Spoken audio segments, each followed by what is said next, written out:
I always dreamt of doing the job I do now. You know, I was always kind of the kid who could climb the highest tree and was always getting stuck in quick mud and everything. And if you said to me when I was 6 that I could have a job doing essentially what I was doing then, I would have felt very lucky. I'd always kind of wanted to join the army, and you know, the SAS was the kind of pinnacle of the military in the UK.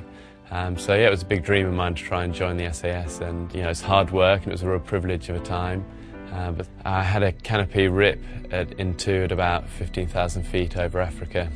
As it was getting dark and just came spiralling down very fast. I blacked out and smashed into the desert and broke my back in 3 different places, and spent a year, you know, more than that actually, back in the UK in braces and in military rehabilitation.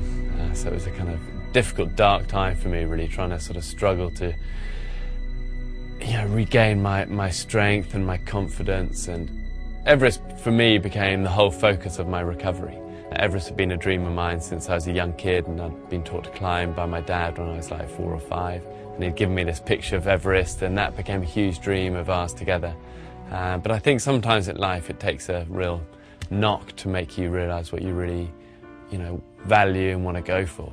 Things that are lasting and really meaningful. And you know, I'm a dad to 3 gorgeous kids, and I've got, you know, Shara, who's such a kind of rock in my life, and actually that's the stuff that is lasting, and that's the stuff I'm most proud of. You know, all the kind of achievement-y side of things is, you know, that's kind of work and it's what I've always done, it's what I've always loved, but that's different. You know, family is kind of, you know, yeah, good and strong and right up there for me. I've been really lucky in my life to be given a platform, and that's a real privilege, and you know, I want to do something half decent with that. I think so much of the crisis that we're seeing in young people and the way they eat is down to education. And you know, junk food is cheap and it's easy, but it's so dangerous, and it just, you know, it leads to so many bad illnesses. It's going to slow your kids up, and you're not giving them the best chance in life.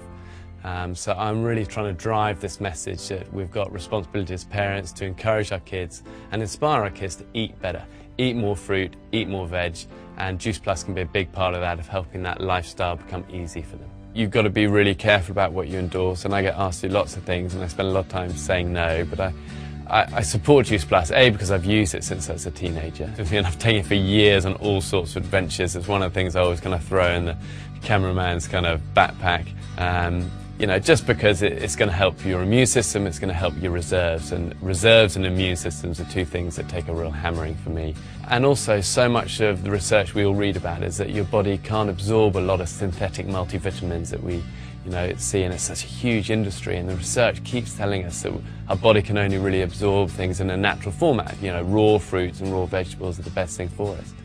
But we don't all eat enough of that raw fruit and veg, you know. Juice Plus is a really good natural way of getting fruit and veg in an easy capsule, just to top up what we should be having anyway every day. You know, your body's a machine, you've got to put the good stuff in if you're going to get the good stuff out. And Juice Plus is a huge part of that for me and my family.